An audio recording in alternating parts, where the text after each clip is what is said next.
Christmas in 1970s Black America wasn't about consumption.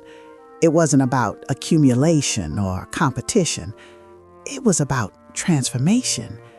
It was about families taking what little they had and creating something so magical, so full of meaning and love, that money became irrelevant. Christmas in the 1970s Black household was alchemy, the transformation of scarcity into abundance, of struggle into joy, of separation into fierce togetherness. These weren't mainstream Christmas traditions. These were the particular expressions of how Black families, navigating economic inequality and systemic exclusion, created holidays that were entirely their own. These traditions were rooted in resilience, in creativity, in the refusal to let external circumstances diminish the sacredness of family and celebration. To remember these traditions is to remember not just Christmas's past, but the ingenuity, the pride, and the unbreakable love that defined Black family life. Decorating with aluminum foil chains and homemade ornaments. When store-bought decorations were out of reach, families created their own. Aluminum foil was carefully cut into strips, folded and linked together to create chains that caught light and sparkled. Ornaments were crafted from paper, fabric scraps, old buttons, and whatever materials were available. The entire family would gather around the kitchen table. Mom would cut the foil into strips. The kids would link them together, their small fingers creating chains that grew longer and longer. Ornaments were made by wrapping fabric around cotton balls, painting pasta, covering styrofoam balls with scraps of fabric. The process was meditative and intentional. Every ornament represented someone's creativity, someone's effort, someone's love. These homemade decorations carried meaning that store-bought items could never match. You didn't just hang a decoration, you hung something your child had created, something your mother had made, something that represented your family's specific ingenuity. The tree decorated with these homemade pieces wasn't trying to look like the trees on TV. It looked like your family, told through materials and effort. That specificity was sacred. 2. The Every Penny Counts Christmas Club. Starting in January, families would commit to saving money all year for Christmas. Not using a bank, they didn't always have access to that option, but using a mason jar, a tin can, a hiding place. Every loose penny, every few dollars from household money went into the Christmas fund. The jar sat somewhere visible, on the shelf, in the closet, a constant reminder that Christmas was coming. The entire family was invested. Kids understood that their allowance, the money they earned doing chores or hustling on the corner, should contribute to the family Christmas. By December, the jar might contain $50, maybe $100. That money felt like a fortune. The Christmas Club taught financial literacy and delayed gratification. It taught children that celebration required investment, that joy was worth planning for, that family goals were worth sacrificing for. The jar itself became a symbol of hope and possibility. Every coin added was a prayer, an act of faith that Christmas would come and that the family would have something to celebrate. 3. Making homemade eggnog from scratch. Real eggnog, made with eggs, milk, cream, sugar, vanilla, and for the adults, alcohol. Not the store-bought version, but something made in the family kitchen, stirred by hand, tasting of care and tradition. Someone, usually a grandmother or mother, would crack eggs, separate whites from yolks, beat them separately. Milk and cream would be heated, sugar would be dissolved, everything would be combined carefully, stirred, tasted, adjusted. The process took hours. The kitchen smelled of vanilla and nutmeg and possibility. Homemade eggnog was a marker of tradition and pride. You didn't buy it, you made it. The taste was distinctive, different from every other family's version, carrying the particular signature of your mother's hand, your grandmother's recipe, your family's specific knowledge. Eggnog represented the idea that holiday luxury didn't require money. It required knowledge, time, and care. 4. The nativity scene made from household objects. Families created nativity scenes using figures carved from wood, molded from clay, or made from dolls and action figures they already owned. The manger might be a shoebox or a wooden crate. The stable might be constructed from cardboard. The scene was assembled with intention and reference. Someone in the family would lead the creation of the nativity. Figures would be carefully arranged. The scene would be lit, sometimes with candles, creating shadows that made the figure seem alive. The nativity would be displayed prominently on a shelf, in a window, in a central location where the family would gather to look at it, to pray in front of it, to remember the spiritual significance of the season. The nativity scene grounded Christmas in spirituality rather than consumerism. It kept a focus on the birth of Jesus, on faith, on the sacred. The homemade nature of the scene made it more intimate, more personal, more connected to the family's specific faith and values.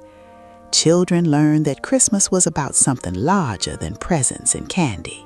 5. Wrapping gifts in the brown paper from grocery bags. Gifts didn't come wrapped in the shiny paper from department stores.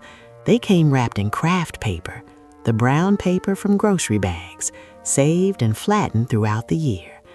These papers were decorated with hand-drawn designs, with drawings by children, with stamps made from potatoes or sponges. The kitchen table became a wrapping station. Brown paper was spread out. Gifts were measured and wrapped carefully. Kids would decorate the wrapped packages with drawings, stars, Christmas trees, handwritten messages. Bows were made from fabric scraps or string. The wrapped gifts didn't look like the ones in store windows. They looked like ours, handmade and intentional. The brown paper wrapping was a statement. It said that the gift's value wasn't in its packaging, but in what it represented. It said that store-bought perfection wasn't necessary. Handmade intentionality was better. It taught children that creativity and care mattered more than money. The decorated brown paper packages, arranged under the tree, were beautiful in their own authentic way. 6. Building a poor man's toy from scrap materials. Toys that weren't purchased but constructed. A gun made from sticks. A doll's house built from cardboard boxes. A car from scrap wood. A train from spools and string. These toys were engineered by fathers, uncles, grandfathers, or older siblings. A man in the family would take materials, wood scraps, metal pieces, old parts from broken things, and create something new. The work happened in workshops, in basements, in any space where creation could happen. It took time and skill. It required vision, the ability to see potential in discarded materials. These handmade toys carried the signature of the person who made them. A child didn't just have a car. They had a car their father built. They had proof that someone loved them enough to spend hours creating something for them. The toy wasn't fancy, but it was precious because it was made with love. These toys often lasted longer and meant more than store-bought alternatives. The Christmas Eve midnight snack tradition. In some families, there was a tradition of eating a specific snack on Christmas Eve. Candied sweet potatoes, a particular candy, homemade fudge, fresh bread. This snack was eaten at a late hour, creating a sense of ritual and specialness. As Christmas Eve stretched into late night, as children grew tired but tried to stay awake to see Santa, someone would bring out the special snack. It might be made specifically for this occasion. It might be something made weeks before and saved for this exact moment. The snack would be eaten slowly, savored, shared. The snack tradition created a sense of conspiracy and specialness. Adults and children were united in this late-night ritual. The snack represented abundance in a specific moment. It was a way of saying that this night was different, was sacred, was worth being awake for. The snack, though small, became a defining memory of Christmas. 8. Making homemade candy. Taffy, fudge, hard candy. Christmas candy made in the family kitchen. Taffy pulled by hand until it was the right consistency and color. Fudge beaten until it thickened and could be poured into pans. Hard candy made from sugar and spices, colored naturally or with food coloring. Weeks before Christmas, women in the family would begin the candy-making process. Copper pots would be set on the stove. Ingredients would be combined according to recipes passed down through generations. The kitchen would smell of sugar, vanilla, butter, and cinnamon. Making candy was a community activity. Mothers and daughters working together, grandmothers supervising and adjusting, children learning the skill. Homemade candy was a gift within itself and a gift to give. The process of making candy taught skill and tradition. The finished candy was distributed, some kept for family, some given as gifts to friends and neighbors. The candy represented generosity and care. Each piece of homemade candy was a statement that you were worth the time and effort required to create something from scratch. We've begun unwrapping the sacred rituals that defined Christmas for Black families in the 1970s, traditions built on unshakable bonds and the magic made from nothing. The journey into this powerful history is far from over. We have so many more memories to uncover, from the special holiday soul food menus to the unique ways we dressed the house and worshiped on Christmas morning. If this nostalgia warmed your heart, don't miss the rest of the celebration.